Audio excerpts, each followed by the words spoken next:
So we got Riley Gaines coming on in a second. Well, I don't know. She's been going all around the country, so I want to jump in with a conversation with her and see what she's got to say about all this. I don't know much about you other than that you stand against what's been happening, obviously, and racing against the Terminator certainly wasn't fair.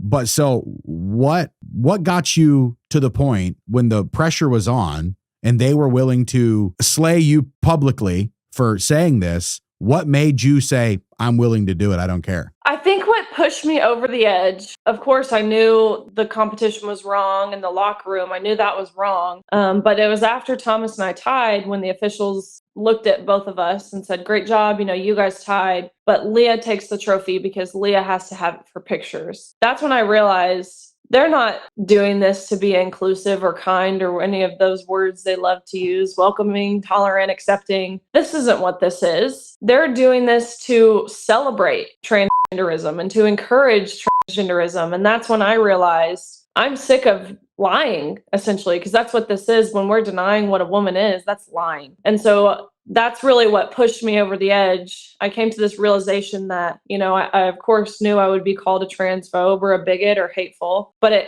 I had this sense of serenity almost with the fact of being called those words, because I know it doesn't make someone transphobic to understand there are two sexes, to understand that you cannot change your sex, and to understand that the two sexes are different than each other and women deserve respect. And that's what my argument has been this entire past year. And so that's what pushed me over the edge. So are you feeling like what you're finding from a lot of the other athletes that you communicate with behind closed doors, even before you came out about this? Because I imagine the majority of the athletes you're communicating with now agree with you, or else they, wouldn't be communicating with you. But before you communicated this, did you notice behind closed doors in locker rooms that they would be like, look, obviously it's not fair? Or what was that like? Oh, for sure. For sure. I hadn't talked to anyone, really, any athlete, especially at the level I was competing at, who acknowledged that what was happening was okay. Every single one privately, of course. Wow. Said, this is wrong. This is unfair. There was grumbles of anger and frustration and whispers among the pool deck between these girls and their coaches, but no one was willing to say it publicly. Wow. And so you're saying almost all of the athletes were like, yeah, this is obviously unfair. For sure. Yeah. Well, any athlete that's actually trying has to. I mean, look, there you are freaking swimming 3 hours a day, to try and get good at something. And you're like, I shaved 2 seconds off, of course, if they throw a literal guy who's able to get, 20 seconds, 30 seconds, in some cases, 50 seconds underneath of what your score is, you're going to be like, it was so hard for me to shave off that 1 second. It only makes sense. It only makes sense that they would actually be like, this is obviously unfair. But I'm so surprised that not double the amount of people have said something, that most of them have just been like, yeah, take my medals. I guess I won't even get the bronze. Absolutely. And that's the part I feel so bamboozled by is, why are we smiling and stepping aside and allowing these men onto our podium? I understand the repercussions. I understand, it will take sacrifices to stand up to this, but that's what it's going to take. We have to have more people who are willing to make these sacrifices, who are willing to stand up on the block when the whistle blows and not jump in. And again, I know that's easier said than done, but we have to make changes so no girl has to go through what we did at our national championships, which is becoming less and less unique. This is happening to girls and women of all ages, all sports, all divisions, right, at an alarming rate. And it's because we've given an inch and they've taken a mile. We have to, I don't want to use the term fight back, because that's what our wonderful press secretary loves to use. And she actually means it in the true verbatim of fighting back. But we have to speak up to this. We have to do something. You got to draw a line in the sand and go, this is inappropriate. And absolutely. Because it actually erases real women. It really does. And I'm not even a big feminist. You know what I mean? Even the older version of feminism. I'm not even I don't know what I think about that yet. But I have 2 daughters, and I would never, if a man jumped into the ring with them to fight for even high school wrestling or something like that, even middle school wrestling, I would be like, no way, you're not wrestling my kid. Not going to happen. Even if it was a different kind of sport. Absolutely. Absolutely. Any sport where there's any kind of physical contact, you have to worry about an injury, getting hurt. It's dangerous. I was just with last week a girl in North Carolina who played volleyball, of course, on an all-girls team, but went against another team that had a male on their team. He jumps up, spikes the ball. It hits her face. This was in September of last year. And she now, in April of this year, she's still partially paralyzed on her right side.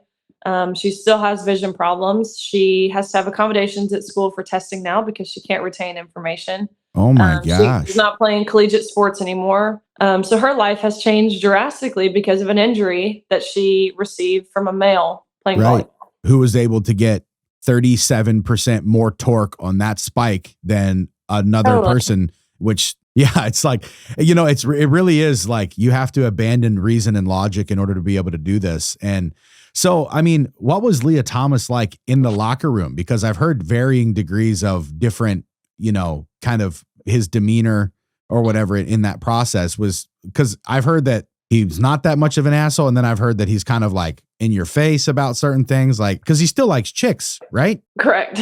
What the fuck?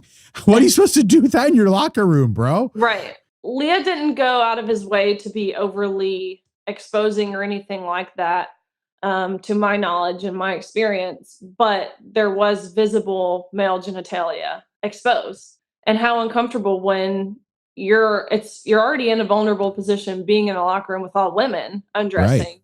But to add someone of the opposite sex who has an utter disregard for women as a whole, undressing, watching others undress, it just felt like betrayal. It felt like belittlement. It felt like trauma. I mean, that's traumatizing for so many Sure. girls. Yeah. And, So and when you mentioned it, didn't they offer you guys counseling? when Leah's teammates sent an email to their administration expressing their concern of being uncomfortable in their locker room, the school responded back with, if you feel uncomfortable seeing male genitalia in your locker room, here are some counseling resources that you should seek. So they tried to gaslight these girls into making them feel wrong for feeling uncomfortable. Right. Again, in the disguise of being kind and inclusive. Right. And even if this was something that was normal for the last 50 years, you know, even if that was the case, if this had been already a precedent that was set and this is weird, it would still be difficult to do. But this is like 3 years old. Like this idea of like, hey, just get over it. It was a dong. So what? Like, isn't that flashing in every other scenario where it's literally illegal and you go to jail for flashing women, especially if they're underage women, which we're seeing happen. There was an 18-year-old in a high school locker room that showed himself to multiple 14-year-old girls the other day or whatever. And I'm like, ding, ding, ding, this qualifies as an actual crime. And just because everybody decided to change their ideology without any laws really being changed yet, you know, doesn't mean that this isn't still a crime. You know, look at people that are spending 5 years in jail for marijuana possessions in certain states right now, even though technically as a culture, we're kind of over that being a thing, but they're still getting it. Isn't this considered a crime in some cases? Like, do you know much about that? That's where I don't understand how this happened so quickly. Just like you said, I mean, 3, 4, 5 years ago, definitely less than 5, maybe 3 years ago, 2 years ago, probably. I think COVID really expedited things, but 3 years ago, a DA would have walked in that locker room and arrested Leah Thomas for voyeurism, indecent exposure, sexual harassment. The list could probably go on. But again, now to qualify as a woman, all you have to do is say, I am a woman. That is it. Those are the only requirements in many states. This is kind of going state by state. Some states have passed different legislature where they are allowing men into women's restrooms, locker rooms, spaces, shelters, prisons. One of those states, of course, being California. You have other states who are going the opposite direction. So I think it depends on which state you are in if this is allowed to happen. And truthfully, not only just allowed, celebrated in some states. Yeah, I would say celebrated, man, and loudly, and in to the point where South Park with their little spoofs that they did over the past like 10 years, like it was like, that's so over the line. No, that's almost precisely how it's occurring, you know? Absolutely. And so what is the biggest piece of resistance that you've seen so far that seems to be hopeful that we'll be able to preserve women's sports to some degree? What's the most hopeful thing? Lots of hopeful things have been happening these past couple weeks. One, I truthfully believe more people are getting more bold. We still need an influx of elite athletes with platforms to really take a stance on this. We've seen people who have, like Megan Rapinoe or Billie Jean King, or those 40 female athletes who signed on to a letter actively fighting for male inclusion in our sports. But we need more women who are both male and female athletes, really, who are willing to say this is wrong. But I feel as if we're reaching a point where that will happen soon. Another hopeful thing, the Stubby bill, which is the Protection of Women and Girls in Sports Act, just passed on the House side at the federal level, which would essentially uphold Title IX. And so now it's being introduced on the Senate side. I'm not overly confident it will pass there. And even if it does, without majority, President Biden said he would veto it. So so it's kind of dead already. Right. We will see. That's this week. So we'll see what that looks like. But other good things that have been done, World Athletics, which is essentially the international governing body of all track and field events, they have taken a stance that if you've gone through male puberty, you cannot compete as a woman. FINA, which is the equivalent in terms of swimming, has done the same thing. So there have been good strides. There are some lawsuits going on suing some different governing bodies. The NCAA, I believe, is under litigation. So good things are being done. It's just a matter of how long do we have to endure this? How many girls have to be hurt? How many girls have to be violated in a locker room? How many girls have to lose out on scholarships and titles and opportunities before we make it a precedent to fix this issue? The first thing I was thinking was the people that are going to be the most pissed the quickest are going to be the fathers of the girls that are losing the opportunities. Oh, yeah. And so how was your dad with all this? So my dad is your typical Tennessee dad. All right. He played in the NFL. He was an SEC football player. So he's a big, beefy guy, right? And when I called him and told him that we were sharing a locker room with Thomas, first of all, we weren't forewarned we'd be sharing this changing space. So I had no idea until we actually did. And when I called my dad and I said, Dad, we're sharing a locker room with this guy, he immediately tells me that he's going to come down there and handle it. And I'm like, Dad, we already have one man in the locker room. We don't need another. You can't do that. But I can tell you exactly how my dad was. And that's another problem we're seeing so many parents which this isn't the case in my parents' case, but there are a lot of parents who work this corporate job and they're terrified to speak up to defend their daughters because they're the breadwinner. They can't lose their job. They can't ruffle any feathers or step on any toes or go to school board meetings because they'll be fired, which is a valid point. I mean, it's very likely that they could. I've talked to many parents who have been, but again, so crazy. They're expecting, I know I'm an adult. I'm 22. I was 22 when this all happened.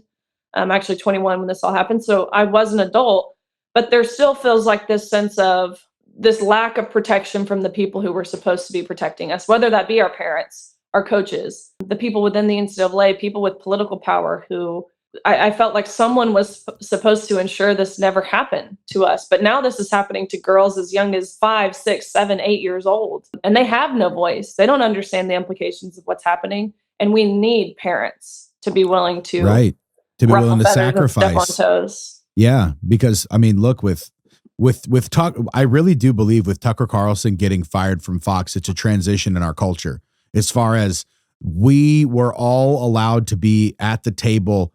Conservatives kind of weren't for the past 6 years. Conservative have kind of been like, your views are egregious and your views are fringe, Hitler, even though we have nothing to do with any of that ever if you dialogue with us for 8 seconds. But we at least still had Tucker giving his opinion on Fox about things, which was a mainstream platform. But then him leaving Fox, it kind of feels like there's a withdrawal of that appropriate societal standards of kind of allowing that even to be heard, because they qualify everything we say now as hate speech too. So it's almost like they've made having the opinions that, like you said, 90+% of us have as evil. I'm hopeful for the country, but the reason I'm hopeful for the country is not because I see hopeful things. It's because I know the civilization at some point will rebel against what obvious things happening. Some people are like, well, trust us, there's a plan that's going on behind the scenes. I don't know if I believe that. There's been a lot of really bad stuff that's happened over the last few years that did a lot of damage to humans. And if there was a master plan that was being executed, well, they allowed for some really evil shit to happen to human beings that, shouldn't have happened. So I don't think there's like a master plan politically behind the scenes that's taking place. But I think that if you piss people off enough, they rebel eventually. The problem is that I think the rest of the world who is orchestrating the downfall of the United States right now, the people that are actually pulling the strings, I think they are okay if there's a civil issue that happens in the United States, or there's like a revolution of some sort. I think they would be like, well, good. Now you guys are infighting even more. You're even slower. We're going to surpass you on the national scale, and then you'll be irrelevant in 5 years anyway. It doesn't matter. I almost think Biden was. I mean, I don't almost think. I actually do think that Biden was paid to shoot the knees out of the United States as best as possible to take it off of the global scale as mattering very much. I'm certain. And we've seen evidence of this, especially within the past couple of weeks, where this is really coming to fruition. America was seen as this powerhouse, but when we have someone as our leader, such as Biden, who can't even get a sentence out that makes sense, we become this laughingstock. And it's chilling. It's unnerving to think about. We've seen the global currency change in the past week or so. There's so many little things going on. And in these other countries, they're looking at us and they're laughing. Now we're with Trump being indicted. There's just so much going on that other countries are loving. So it is chilling. It's unnerving. I don't know how more people don't see it. What we're facing in America in terms of we're changing the language we use. It's now offensive to use the words mother and it's now birthing person and breastfeeding is now chest feeder. We're silencing our people. There's now this degree of suppression of voices. Just like you mentioned, if you say something someone doesn't agree with, hate speech, which hate speech is not just speech you hate. That's not what hate speech is, but that's how they're defining it. Right, because they've made themselves so offendable that essentially they have a red button. Anytime they push it, they win the argument. It doesn't matter. Absolutely. That was racist, and now that was sexist, or now that was oppressive, or now that was hateful. And it's just like every time you slap that button, everybody holds the other person at gunpoint and says, "Fix your behavior or else." And then what are you supposed to do? Right. In my case, I'm just like, oh, well, look, I'm already married to this thing. I'm going down with the ship. I will tell the truth because God holds me accountable to make sure I do that. No doubt. I'm cool with going down with the ship. Even if that means I lose everything that I have, I would rather do that and try to save sanity. And there'll be one beacon in the world that's left where somebody can come to Ross's house and I'll treat you the way that humans should be treated, and all that. It's worth it to me. Totally. But I wonder, like you said, 90+% of the athletes that you're talking to, I would wager that 70% of Americans feel the exact same way that we feel right now. They just haven't been given the opportunity to agree with it in a way that they can vote or something like that, or a vote that they can trust. Absolutely. But I guess what fuels you? What makes you stay in the game, even though we've just said that we both kind of know it's potentially a losing war for us in the long run? I think what fuels me, a couple things. I'm done playing sports. So this is not about me. This is not about my athletic career. You couldn't pay me to get back in a pool and race right now. So I think about my little sister, for example. She's the Tennessee state champion for gymnastics. I can't imagine being in the position that I'm in now and not fighting for her and for her generation. I also just got married, and I can only hope one day that I'll have a daughter of my own. And I can't imagine not fighting for her. So I think a lot of what motivates me is fighting for this next generation, again, who doesn't yet have a voice or who doesn't yet understand what this could mean for them if Title IX and the benefit of women's sporting categories is erased.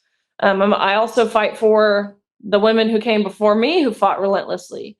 Those women who in the 70s, in the 60s, the 70s, who fought tooth and nail for Title IX, who fought for women to have equal opportunities. In their same lifetime, some of these women, including my grandma, in her same lifetime, she saw the benefits of women's sports, and now she's seeing that being taken away. Sure. And also the present female athletes who don't feel as if they can speak up.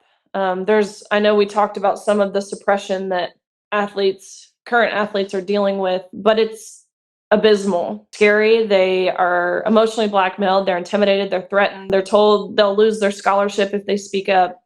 And so these girls, they see what happens to me when I go to San Francisco State. They don't want to put themselves in that position. And so they're terrified into using their voice. And so when I stand up and I speak, and when I'm talking to someone such as yourself, I'm speaking for a lot more than just me. Right. And I realize that. And that's something that it's a lot of pressure. There's a lot of weight on your shoulders when you're doing something for so many that so many will benefit from. But it, just like you mentioned, it's 100% worth it. And I, of course, am willing to do it. Yeah. Well, it's good because, you know, the thing I found about almost all the people that are in this, what I call it the conservative movement. Okay, we can call it whatever you want, but really it's just, you've probably noticed there's a trend of people pursuing the truth is what I call it. There is people like Joe Rogan and people like that are in the same boat where they're going, I'm going to pursue the truth. I'm allegiant to the truth, even if it's uncomfortable and even if it hurts me. And I think that's a little bit of like the wheat and the tares type of thing happening. There's people that are willing to be submitted to the truth. And then there's people who are unwilling to be submitted to the idea of truth. And I think there's kind of like two groups that are happening in the world today. But so like, was this situation, this whole thing, the first time that you found yourself getting politically or like philosophically engaged in something like this? Or have you had kind of a backbone in this type of dialogue or kind of an understanding in it before all this? I've always been relatively politically in tune. I've always had my views, and I've always been someone who stands firm in my convictions and my views. I'm unwilling to falter from what that looks like for me. I'm a Taurus, so I'm pretty stubborn. Not that I actually believe those zodiac signs, but I'm pretty stubborn. So I'm not someone who's going to falter from what I think. And I've always been knowledgeable about who's where in office, what it looks like across our country as a whole. But by no means did I have any sort of political science background or public speaking or anything of that nature. I was actually set to go to dental school this year. That's what I thought I was going to be doing. So that was an adjustment for me, really trying to navigate this political sphere, understand what it all means, understand the different types of how legislature works, both at the state and federal level. So it's been a lot of learning. Wow. Right. Well, Riley, thanks for coming on. I'll leave you to it, girl. Thanks for coming on. And thank you. I so appreciate you guys. I really do. Yeah. Well, much love to you, Riley. And thank you for standing up for women. We'll talk soon.